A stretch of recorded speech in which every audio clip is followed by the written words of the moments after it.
بشراكه المقتل تدخل خصوص المجتمع المدني، لان كنا داخلين في واحد الجهه موسعه، وحنا طبيب قال الجهه او الاقليم كيسير راسو براسو، ما بغاش يسمح حنا حتى تجينا وزاره الداخليه ولا وزاره العدل شي دوريه مشتركه باش نديروا عمليه التعميم.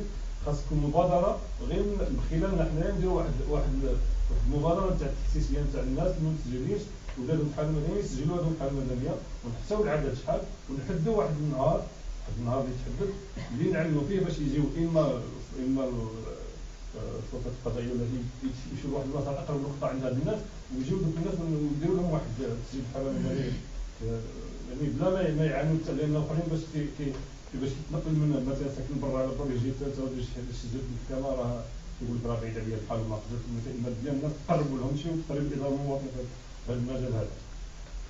ثم توعيه الاسر في حاله النزاع وخصوص النساء بحقوق اطفالهم وبناتهم وبالقانون المتعلقه بتسجيل الحاله المدنيه والتنظيم.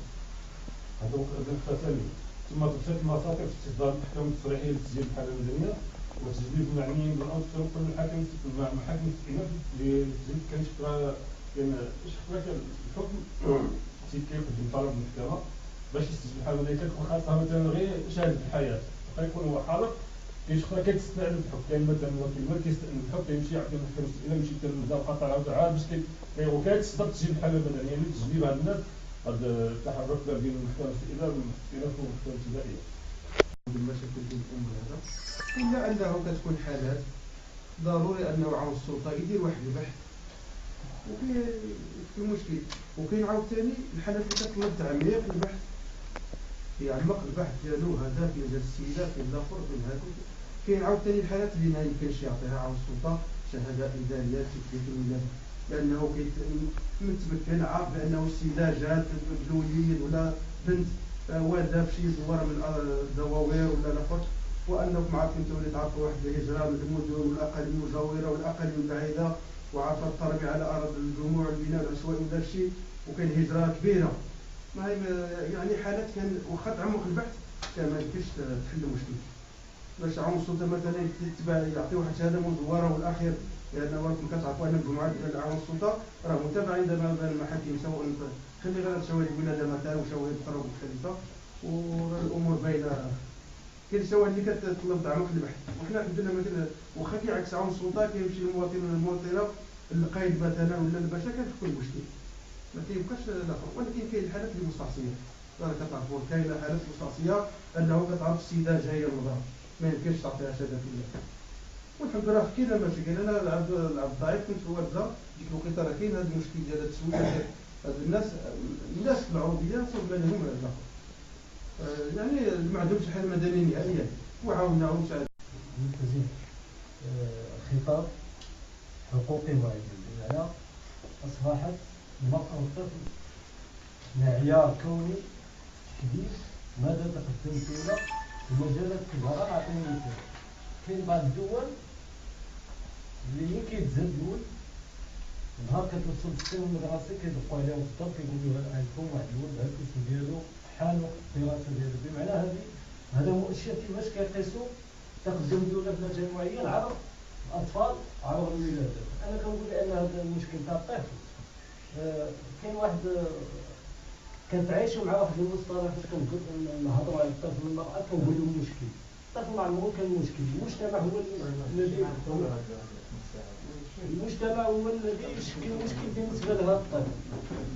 الطفل يعاني والمراه تعاني، بمعنى اذا كان المنطلقات خاطئه في الخطاب ديالنا اكيد ستكون النتائج خاطئه.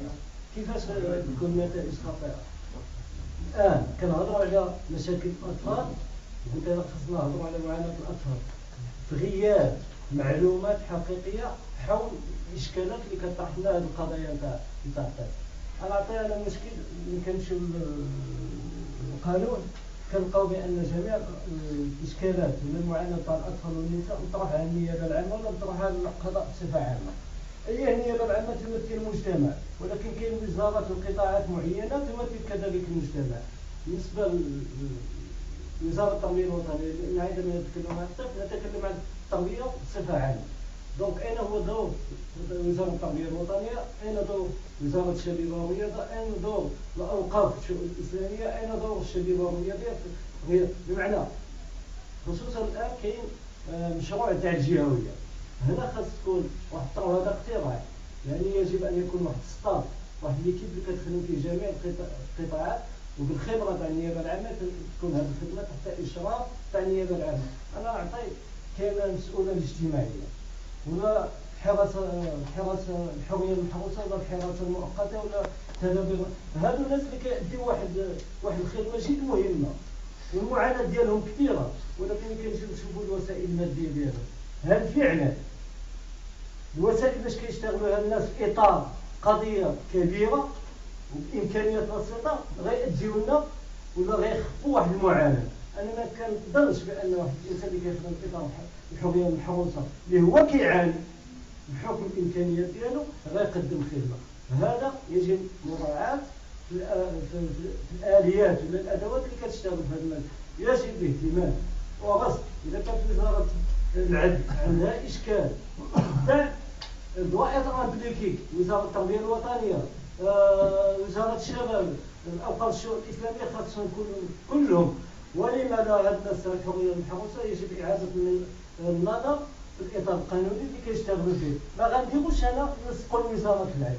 يجب ان نبحث عن مداخل لهذا الدعم المالي في هذه الوزارات وهذه القطاعات، تاع التربيه الوطنيه، تاع الشباب الرياضيه، كلهم خاصهم يشكلوا واحد موقف مالي نتاع هاد الناس، لان كيخدموا في واحد المشروع. انا داعي يستند هو الذي عنده يستند على المحضر الواقعه ويعطيه الوثائق اللي يحتاجها في التسجيل ويحددها، يقول لك اجل التسجيل يحددها باش لا اولا خاف تستعمل شي حاجه. لا لا حيت هو تسجيل الموضوع هذا كنديرو ديما تسجيل اي شهاده كاع ماشي شهاده كبيره. ممكن تسجيل الموضوع ونقولوا الغرض هذا كما كيدوز كيوصلوا كيبداو عندهم الوثائق سالمه غير ما تدوش الموضوع ولا تسجيل الحاله المدنيه، ماشي كل حاله عندها طريقه التسجيل ديالها. حتى اللي كبيروا ما عارفش فين زايدوا، ما عارفش فين زادوا، ما عارفش يسجل. حنا بالنسبه لهذا لان ما حد سجل ديالو دابا بحال كيعطيو باش كيسجل. هذا هو يعني هذا السؤال يمكن تجاوز على ثوري يعني ما عرفتش سنين ولا عامين باش تجاوز كان هذا المشكل، ولكن بهذه الطريقه هذه كاينه حالات كثيره اللي كان رافض راه كاين عيالات وجال كبار ما عندهم والو، ما عندهم لا وثيقه لا والو، وكيداهم بسم الله الرحمن الرحيم. إضافة للمداخلات، نطمئن المداخلات نتاع الإخوة، ربما إلا الإخوة دخلوا بغاو يحيطوا السيد رئيس الخلية المعطيات والمعلومات اللي عندهم. أنا مزيان لأن الجهات المختصة بغات دير كل شيء، ولكن ما عرفناش كيفاش غادي نديروا كل شيء. إلا ما توفرناش الأجواء اللي يمكن لها تساعدنا في هذا التسجيل تاع الأطفال، يمكن بحال اللي حنا غير نلونوا، لأن تعقدت في هذا المكتب عدة اجتماعات وخرجنا بوعود، ولكن تلك الوعود ما عرفناش المصير ديالها، كلها كيلغى، كلها كيقول الحوايج. إذا بالنسبة لنا هذا الشيء كيفرح، لأن ربما كننتقدوا أو كنعطيو معطيات من الواقع الملموس. 60 سنة على استقلال البلاد، 60 سنة عاد نوجدوا بأن مغاربة ما عندهمش بطاقة وطنية، عاد تلامد مستوى التعليم كيبيعوا الديطاي وأوقات. اقتراح مع واحد الخلية سنقترحه لأن صرنا نسير رئيس مجموعة تاع اقتراحات هذا المشكل تاع تسجيل الأطفال. أو هنا ما نمشيوش نخطبوا الحوار، أنا نديرو هذا المسجل نحسن نقول هذا مشكل كيطرح في التعليم كتجيب الأم وكتجيب ولدها عند المدير طرح أنا ما عنديش الولد مسجل ما مسجلش، الدري خصو يقرا حسب هذا حق دستوري خصو يقرا. إذا سوا يدير هذا المدير كيقولها باش تعرفها بلي المغربية هذه المغاربة نطلقها فيها شي ثاني لا كتجول لك. إذا كيضطر هذا المدير يدير الطفل إكس ابنو فلانة إكس كيسجلوا سميتهم في انتظار لأن خصو يقرا أولا، في انتظار تصور وضعية القانونية ديالو. وفي هذا الإطار كنقترحوا حنا كوزارة التعليم وزارة وزارة الوطن هذه الخلية ما غاديش تقترح كما قلت لا ما غاديش تقرر ولكن يقترح مع مجموعة تاع الشركاء السلطات الجماعات الجمعيات دار واحد الحملات توعية في الدورات ونطور نمشيو للعاملين تاع نشوفوا الدوار اللي ما مسجلينش فيه الاطفال ندوروا ونشوفوا ما كاينش نشوفوا ديك الساعه نجمعوا ديك الباكات ونقترحوا ديال بعض الاطفال باجراءات قانونيه. غير ما نساوش باننا في هذا الاجتماع هذا وفي هذا الاسبوع هذا اللي كيبدا مع 20 نوفمبر اللي هو اليوم العالمي للطفل مع اليوم اللي هو 25 ديال اليوم العالمي لمناهضه كل اشكال التمييز ضد المراه. وبالتالي ملي كنهضروا على الطفل فهو دائما كنربطوه بالمراه وما نقدروش لحد الان اننا نفصلوهم مادام اننا ما عندناش مدونه خاصه بالطفل وبحقوق الطفل. وكما شرطوا في الاول بان الطفل من الحقوق ديالو هي الحق في الصحه الحق في الشغل الحق في العمل. وبالتالي ما يمكنناش نفرضوا هاد الحوايج او نضمنوهم لهم في اطار واحد المنظومه اللي مازال ما كنتوفروش عليها على مدونه خاصه بحقوق الطفل. هذا من جهه. وبالنسبه غير باش نختصر دغيا طبعا الاستاذ قال بان القيام بحملات تفتيشيه نقوموا بحملات تفتيشيه وقوافل ونتنقلوا المجال يعني او المجال الجغرافي اللي هو نائي كالجمعيات. المشكل فين عندنا هو في التمويل كجمعيات حمايه بعدا او الحصول على موارد باش نتنقلوا والحمايه القانونيه لنا كمستمعات وكمساعدات اجتماعيه تابعات مثل المراكز الاجتماعيه. بالنسبه لنا حنايا في هذا الاطار هذا فكنقترحوا ان اولا ندرجوا محاربه العنف في البرامج والمخططات التراثيه لان مجموعه ديال البرامج او المواضيع كاينه ولكن بالنسبه ظاهره العنف فهي ما كايناش. ملي كنهضروا على العنف ضد المراه او محاربه العنف فهو اوتوماتيكمون مرتبط بالطفل لان هذاك الطفل اللي ما مسجلش في الحاله المدنيه فنتيجه العنف الممارس على المراه سواء تم التهجير ديالها او الطرد ديالها او مثلا الاغتصاب ديالها او مجموعه ديال المواضيع فداك الطفل مرتبط بها. ملي كنلقاو طفل ما مسجلش في الحاله المدنيه اما لانه طفل غير شرعي فنتيجه ديال الاغتصاب ديال الام ديالو او لانه مثلا الاب ديالو رغم انه مزوج بالام ديالو ولكن كيكون مشكل اللي بديل الطفل لما نفسروا متفسر اما مثلا الطريقه ديال السفر ديالها او عقد الزواج ديالها او الحاله المدنيه وبالتالي كتبقى ديك الام يعني عندها مشكل ديال كيفاش انها تسجل داك الطفل او لا كيفاش تجيب له حتى الحاله المدنيه ديالو. على هذا الشيء كاع كنقولوا خصنا واحد السبب تفصيل المصادر فيما يتعلق بالطفل اللي كتزاد اللي كيكون في الجانب تاع الازدياد ديالو. هذا المشكل كيعانيو منه حتى الجاليه افراد الجاليه في الخارج هذا السبب الشهري افراد الجاليه ديالنا في الخارج كيوقع لهم كيتزاد الطفل في المستشفى بطبيعه الحال كيتسجل بالحاله المدنيه الفرنسيه بالنهار والساعه والدقيقه بعد اسبوع ولا اسبوعين ولا 11 شهر ولا شي حاجه كيخصو داك الوالد ديالو يمشي يسجلو في القنصليه. وكاين شي بعضهم اللي كيسجلوا ولدو بحال المدنيه الفرنسيه ولا شي حاجه ولا بحال المغربيه كيتسجلوا كيمشي مني كيقول صافي الولاد ديالو مسجل ما كيمشي للقنصليه حتى واحد الاجل واحد المده ملي كيمشي يسجلوا في القنصليه كيسجلوا له داك التاريخ اللي صرح به ماشي داك التاريخ اللي تزاد فيه الطفل داك التاريخ اللي حضر فيه القنصليه اللي صرح فيه الكلمه كيديروا داك التاريخ وتحت منه بالفرنسيه السلطات الفرنسيه كدير التاريخ ديال الولاده بالساعه والنهار اللي تزاد فيها كيتسجل الولد في الحاله المدنيه وحده في الصفحه وحده لنا في هذا الفوق تزاد في النهار والفلاني وفي التاريخ اللي تحت في القنصليه كيتزاد في واحد التاريخ. اللي كيجي الطفل هنا باش يوقعوا له المشاكل اللي كيجي هنا باش يحصل على البطاقه الوطنيه ديالو اش كيوقع له؟ كيطلبوا له عقد الازدياد الاصلي. عقد الازدياد الاصلي ما غادي يجيبوه من السلطات الفرنسيه هو عنده الحاله المدنيه مغربيه. اللي كيجي الاخر كيقولوا له لا جيب لنا ديال القنصليه. المشكل اللي هو عويص جدا هو ان في القنصليه ملي كيديروا الاسم نتاع الطفل كيسجلوا خطا اما في خطا املائي ولا خطا نحو. هذا هو المشكل يعني نتنافى مع الاسم ديالو مسجل في الرقم ديال الفرنسيه الاسم الفرنسيه ديالو راه محمد ولا احمد ولا شي حاجه اللي كيجي بالعربيه كيكتبوا له محمد ولا جدو ولا خضر. هذه الاهداف لا بالنسبه للدخل العام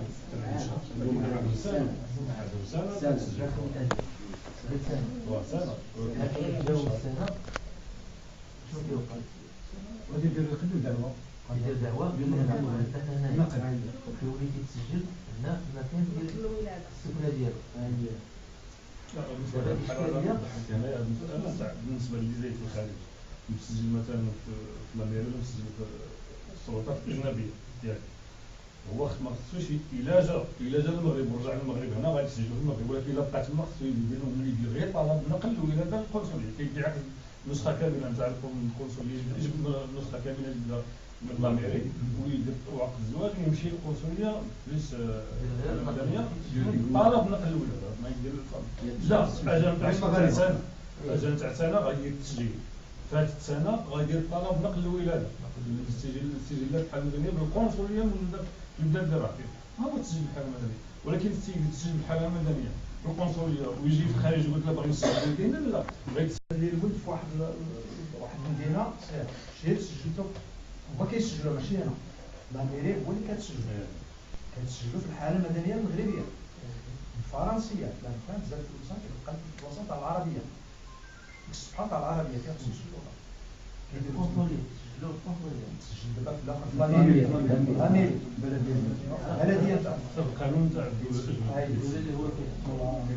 اللي كيتسجل تما كنمشي انا نديه للقنصليه باش يسجلوه ثاني في القنصليه. القنصليه اش كتقول لي؟ ما كتسجليش داك التاريخ بالضبط نتاع الولاده نتاع الولد، كتسجل لي التاريخ اللي مشي تصرح فيه ربما بشهر ربما بشهرين ربما اللي كيديروا ذاك التاريخ ملي كنجيبوه هنا باش ناخذ عقد الازدياد هنا اش كيقولوا لي اودي الولد زاد في 20 وهنا راك مسجل في 30 مصرح ماشي مسجل مصرح لا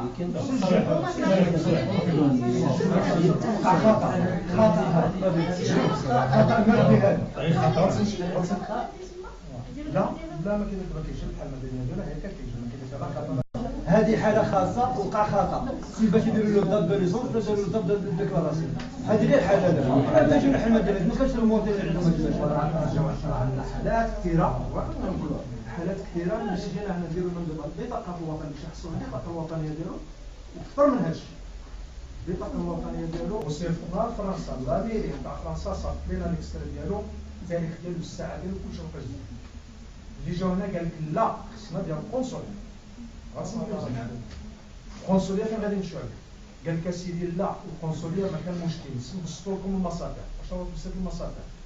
غادي تمشيو لوزاره الخارجيه للرباط ديو الحاله المدنيه وجيبوا لنا الرقم على الحاله المدنيه داك الحاله المدنيه فيها غلط يا ودي الله يهديكم راه كاين هنا غلط كاين نعاود ذلك ما كان مشكل الرباط يجيبوا لنا ورقه من عند السيد ديبلاصا ومشى حتى للرباط جاب شهاده نفس المشكل والشهاده اش كاين ماشي جابها نسخه كامله فيها التصريح في الاول جاب الحاله المدنيه اللي دا السيد منا نقلو والادهى من ذلك هو الاخطاء اللي جاب لنا من وزاره الخارجيه اكثر من الاخطاء اللي كاينه في الحاله المدنيه.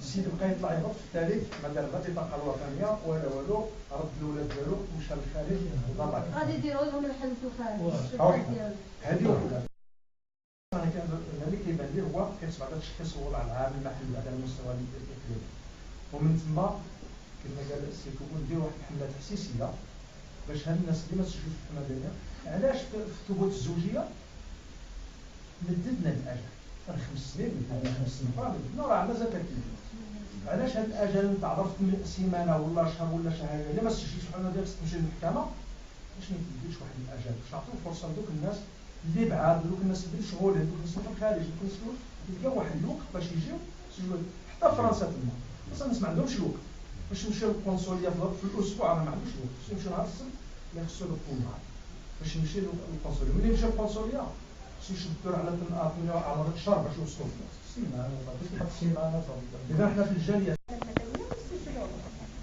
ثانيا يعني احنا مستعدين كمسلمين اننا نخرجوا حتى حنايا نديروا حملات تحسيسيه ونخرجوا حتى خصوصا في المناطق النائيه ولكن لو كان حنا كموظفين وكأوتوريتي مجلسيه بغينا حتى حنا الحمايه القانونيه ما نهضروش على الماده لان هذا بلادنا هذه بلادنا وخصنا نضحيو هذا القدر ديالنا اذا ولكن على الاقل انا نتحمى قانونيا ماشي مثلا نمشيو نبقى يعني مثلا نتعرض للاهانات ولا نتعرض للضرب ربما فلهذا احنا بغينا على كاين ناس استاذ اللي ما يشوفوا الحوايج في الشكل ثانيا حنا نحصروا الاسباب نحصروا الامكانيات. الا جينا نهضروا على الامكانيات كنبغيو نديروا شي حاجه اسيدي الا ما مشاوش الموظفين يمشيو حنا الاراده قويه على الامكانيات. خصنا نضحي في الحضور ديال المجلس العلمي ديال السلطه المحليه وجهوا بان كان شي دار ديال القران في السجمع، فجا كيعلن انه درس القران تما لمده ديال عامين حسب التصريح ديالو، انا درت المده ديال عامين. كي وصل 18 سنه انهم الدار ديال القران قالوا له صافي ما تقدرش انك تكمل معنا لان ما حتى شي وثيقه اللي نعرفوك بها. مشى للعيون بقى كيبات على برا، تلاقى مع شي واحد دار عند مو كي دار مو بس مع شهر مشات عند القايد، والقايد قال هذه الحاله ما قام يدير حل عند المحكمه. المحكمه اعتبرته كتفضل يصعب لأن واش ما كاينش شي حل أنا نقدروا نسجلوا هذا الكتاب هذا مادام أن راه دابا في يدنا. حسين كيصرح بأن زاد حسين ولكن له مشكل حتى الأم ديالو هذه 10 سنين ما شافهاش، كيقول لك ما كنعرفهاش، خلاتو مع الزوج ديالها الزوج ديالها عامل معاملة سيئة، جا هرب للدار ديال القرآن. كاين واش المجلس العلمي واش ما عندوش واش الدار مش عارفوا الدار بحال اللي كيصرح بانه جلس مع عامين عنده هذا القرآن نسبنا لا ما عنده حتى شي حاجه، ما عنده حتى شي وثيقه ما كيعرفهاش هو اصلا. هو كيقول زاد في حسيمه وموت مركز الفاس دابا 15 سنه. حنا غادي نشوفوا القضيه بالنسبه للاطفال غير مسجلين بالحاله المدنيه والمحكمه اللي يعني قامت بالدور ديالها، يعني هذه تقريبا كما قال الاخ يعني دخل هذه 10 السنوات الاخيره، يعني شفنا واحد الوتيره يعني ثبت الاحكام بواحد السرعه، الله يجازيهم بخير، يعني والله اكثر من امثال. يعني المواطن كان من قبل باش يسجل الدري كان يطلع ويهبط 3 شهور 4 شهور وهو يطلع ويهبط، الحمد لله سيمانه 10 ايام يكون عنده الطفل يجي ويسجل والله يجازيهم بخير. كيعطيو حتى الملف كيعطيو رابور كيجيبوا له كنقدروا له الغرض. يعني تقريبا هذا العام يعني الى حدود شهر نوفمبر سجلنا 173 حاله. هذو الاطفال مسجلين غير المسجل بالاحكام من طريق الاحكام اللي كنهضروا على الاحكام يعني 173 حاله. هذا عندنا في المقاطعات، انا كنجيب المقاطعات بالنسبه للامهات العزات ما عندناش هذه الحالات، يعني تقريبا عندنا 7 حتى 9 حالات كاع الشهريه كامله، يعني حاله غير يعني ماشي مضره. بالنسبه للتعميم ديال الحاله المدنيه حقيقه الاستاذ يعني يحاول كي غادي يدير هذه الحاله. واش حنا راه ساهله؟ يعني راه كتكلف بها وزاره الداخليه حول تعليم الحاله المدنيه. باش مثلا يولد واحد الناس مثلا نقول غير المجتمع المدني نوض يولي واحد حنا يعني هي من اختصاص الدوله ولا شيء، راه ماشي ساهله. غير تقعد ودير الحمله ولا شيء، خص نسير. الا بغينا حنا نطلبوا من العماله من السيد العامل غير احصاء مثلا باش نعرفوا الوضعيه في مبادئ الاخوان غير مسجلين الخاضعين نظام الحياه المدنيه. ولو يعني وغادي الفت انتباهي اولا يعني نهار درنا ذاك الاجتماع الى تعقلوا بدار المواطنه بالنسبه للاطفال ديال العنف وديال المسجلين، جاو النساء بزاف تبارك الله وعملت الصاله، وفعلا كانوا بزاف ديال الحالات اللي الناس ما سجلوش الحاله المدنيه وجاو عندنا. هذا نقول لكم جاو عندنا وعطى الثمار ديالها. حنا الا بغينا نديروا عاود نديروا واحد الجلسه اخرى دار المواطنه ونديروها للعموم بالنسبه للاطفال غير هكا، الاطفال غير مسجلين بالحاله المدنيه، الحلول والمشاكل مثلا المشاكل والحلول، وهذه تما غادي الناس يجيو بمثابه الدعايه. نعم دعايه الخاليه تاع الاعلام يوم دراسي. ولكن الناس معنا القرار غادي ندخلوا في واحد المشكل اخر. الا تسنى هذا الاخر غادي ندخلوا في مشكله مع الاغلبيه اللي غادي يجيو غادي يكون عندهم مشكل ديال ما عندهمش حقوق الزواج. بغينا نعرفوهم هادو واسمحي لي القضيه ديال الاستاذ اللي طرحت غير اسمحي لي الله يحفظك. واخا شوف الدوله راه قاده براسها الحمد لله كما قال الاخ والاخت، قال السيد كيتعدد وكيولد كيحفظ كيجي عندنا تو سويت قبل الشهر كيمشي عند الساده العدول الحمد لله عندهم التعليمات ماشي وديروا لي قرب البنوك كنسجلوا لي الدرهم ما يطلع مشكل للمحكمه كتسجلوا داخل هذا حتى مشكل راه تحل لان الانسان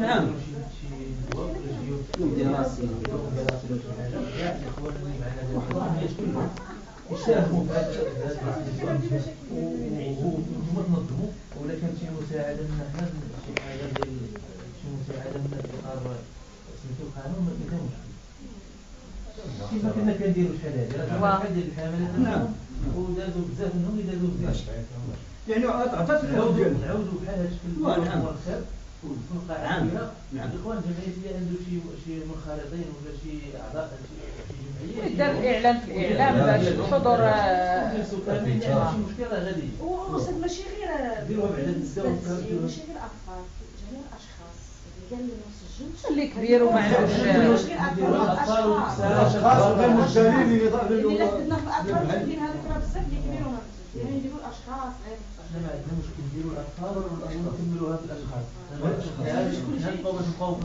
نبقاو في اطار الاختصاص اللي عندنا حنا راه التعيين الحملي كيشمل الاطفال والاشخاص ماشي الاطفال ولا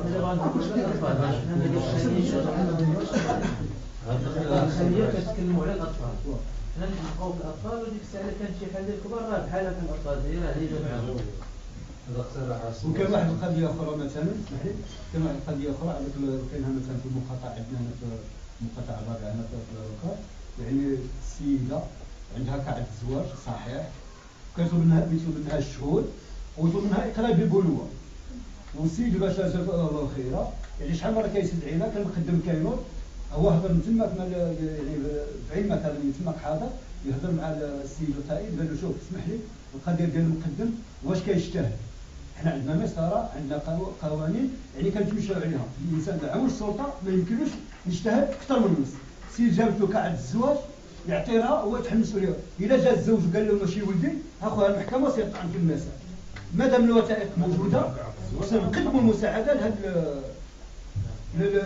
النساء اللي بغيو الراجل كيرفض كما قال الاخ يعني كنا غادي نشيروا لها السيد كيمتنع الزوج يقول لك ما نعطيها كاع الزواج ما نعطيها كذا حنا كنجيو عندنا كنمشيو ولا كندير عندنا الملف كنمشيو للملف وكنسلم له كاع الزواج وإلا جات تما من حقها باش دير الشطر ما يدعش سير المحكمه وقول له راه عطاها كاع الزواج وكتسجل كنعطوها الوثائق وبالنسبه على القضاء على التسهيلات مثلا عندك المراه شي خطاب كتدفع عليها المسائل ديال الزوج معلومات الزياد قلت مين نجيبو يمكن القضيه ديال الاسم كافه